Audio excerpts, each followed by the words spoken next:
Praise the Lord. आप सबका मैं स्वागत करता हूं अपने इस YouTube channel love of God में। आज फिर मैं आपके बीच में उपस्थित हूं एक नए विषय के साथ। और आज का विषय मैंने लिया है, क्या मसीहियों को अपने से बड़ों को पैर छूना चाहिए। तो आज हम देखेंगे कि बाइबल इसके बारे में क्या बातें करती है, बाइबल हमें क्या शिक्षा देती है। दोस्तों, हमारे देश भारत की बहुत पुरानी परंपरा है, संस्कृति है, कल्चर है कि हम अपने से बड़ों को आदर के लिए, सम्मान के लिए उनके सामने झुकते हैं और उनके पैरों को छूकर सम्मान देते हैं, आदर देते हैं। दंडवत करने की परंपरा है। यह एक भारतीय परंपरा के रूप में पूरे देश में पाया जाता है। तो आज चलिए हम बाइबल के वचनों से देखेंगे कि बाइबल इसके बारे में क्या कहती है। तो चलिए दोस्तों, वचन की ओर चलते हैं। इसके मैंने पहला वचन जो लिया है, प्रेरितों के काम 10 अध्याय का 25 और 26वां पद। तो यहाँ पे इस प्रकार से लिखा है, जब पतरस भीतर आ रहा था तो कुरनेलियुस ने उससे भेंट की और पांव पर पड़ के प्रणाम किया। इंग्लिश में लिखा है, and as Peter was coming in, Cornelius met him and fell down at his feet and worshipped him. तो यहाँ बहुत स्पष्ट लिखा है कि पतरस जो है उसके घर में आ रहा था, तो कॉर्नेलियस जो था वो उससे मिला और मिलने के बाद उसके पैरों में गिरकर उसको प्रणाम किया, दंडवत किया, उसको आदर सम्मान देने के लिए। 26 पद में इसमें इस प्रकार लिखा है, परंतु पतरस ने उसे उठाकर कहा, खड़ा हो, मैं भी तो मनुष्य हूँ। इंग्लिश में लिखा है, but Peter took him up saying, stand up, I my self also am a man. यहाँ बहुत स्पष्ट है, पतरस कहता है, उसको उठाता और कहता है कि देखो भाई, मैं भी मनुष्य हूँ। उसका कहने का ये तात्पर्य है कि देखो, तुम मुझे पैर छूकर दंडवत ना करो, मुझे इतना सम्मान पैरों को छूकर ना दो, क्योंकि मैं भी एक मनुष्य हूँ। इस सम्मान के अधिकारी सिर्फ परमेश्वर है। दंडवत सिर्फ परमेश्वर के सामने किया जाता है। इसलिए पौलुस जो है उसको रोकता है और कहता है कि भाई मेरे, ऐसा ना करो, तुम मुझे पैर छूकर दंडवत ना करो, क्योंकि दंडवत करने के योग्य केवल परमेश्वर है। तो हम सीखते हैं कि वचन के हिसाब से पौलुस ने मना किया कि ऐसा ना करने के लिए। आइए दूसरे वचन की ओर चलते हैं।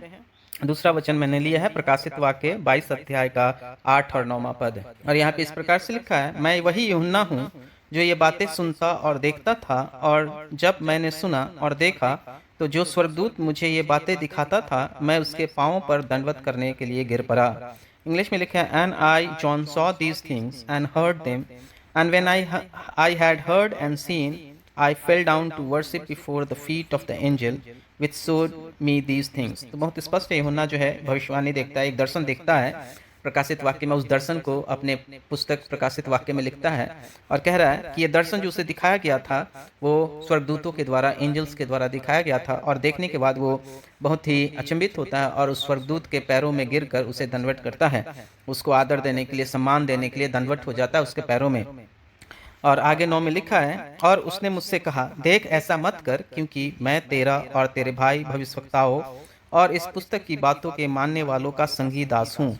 परमेश्वर ही को दंडवत कर। तो यहाँ एंजल भी उसको रोकता है, जैसे हम पहले देखते हैं कि पतरस कुरनेलियुस को रोकता है, उसी प्रकार यहाँ स्वर्गदूत जो है यूहन्ना को रोकता है और कहता है कि देख, तू मेरे पैरों में दंडवत मत हो, मेरे पैरों को छूकर प्रणाम ना कर, क्योंकि ऐसा करने के लिए सिर्फ एक ही परमेश्वर है जिसके सामने हम गिरते हैं और दंडवत करके उनको प्रणाम और आदर देते हैं।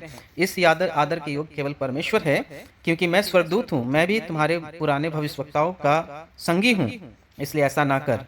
आइए तीसरे वचन की ओर चलते हैं। तीसरा वचन भी मैंने प्रकाशित वाक्य 19 अध्याय का 10वां पद को लिया है और यहाँ पे इस प्रकार से लिखा है, और मैं उसको दंडवत करने के लिए उसके पांवों पर गिरा, और उसने मुझसे कहा, देख ऐसा मत कर, मैं तेरा और तेरे भाइयों का संगी दास हूँ जो यीशु की गवाही देने पर स्थिर है। परमेश्वर ही को दंडवत कर, क्योंकि यीशु की गवाही भविष्यवाणी की आत्मा है।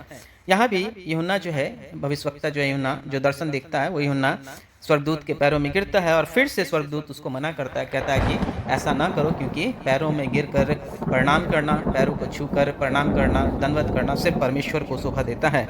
ऐसा ना कर, क्योंकि मैं भी तुम से ही एक परमेश्वर का दास हूँ, तुम्हारा संगी साथी हूँ, इसलिए ऐसा ना कर।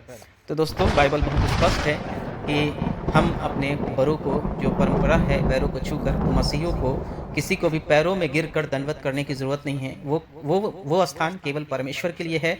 मेरे प्रिय भाई बहनों, तो केवल परमेश्वर के सामने दंडवत होना है, पैरों में झुकना है, मनुष्यों के सामने नहीं। ये काफ़ी स्पष्ट है। तो दोस्तों, आइए अब हम प्रार्थना करते हैं। अनुग्रहकारी दयालु सर्वशक्तिमान परमेश्वर पिता, हम आपको धन्यवाद देते हैं आज के इस सुंदर वचन के लिए जो आपने मुझे दिया और सभी सुनने वालों के लिए परमेश्वर आपने प्रकट किया कि क्या हमें अपने से बड़ों को पैरों में झुककर प्रणाम करना चाहिए, दंडवत करना चाहिए। आपने स्पष्ट ये मना किया, इसलिए हम आपको धन्यवाद देते हैं क्योंकि यह स्थान केवल आपका है। प्रभु जी, हम प्रार्थना करते हैं जितने भी लोग सुनते हैं परमेश्वर वचन को, इस वचन को सीखकर अपने जीवन में लागू कर परमेश्वर आपकी महिमा करने पाए, आपकी भक्ति करने पाए और आपका दया, आपका अनुग्रह, आपका कृपा का भागी होने पाए। प्रभु जी, हम आपके चरण में आते हैं, सारा विनती प्रार्थना को आपके चरण में रखते हैं और मांगते हैं हमारे उद्धारकर्ता प्रभु यीशु मसीह के नाम से, आमीन। तो दोस्तों, अगर आज का वचन आपको अच्छा लगा तो वीडियो को जरूर लाइक कीजिएगा, शेयर कीजिएगा, कमेंट कीजिएगा, यूं ही अपना प्यार देते रहिए। इसके लिए मैं आपको तहे दिल से बहुत बहुत धन्यवाद करता हूँ। Thanks for watching the video. God bless you all.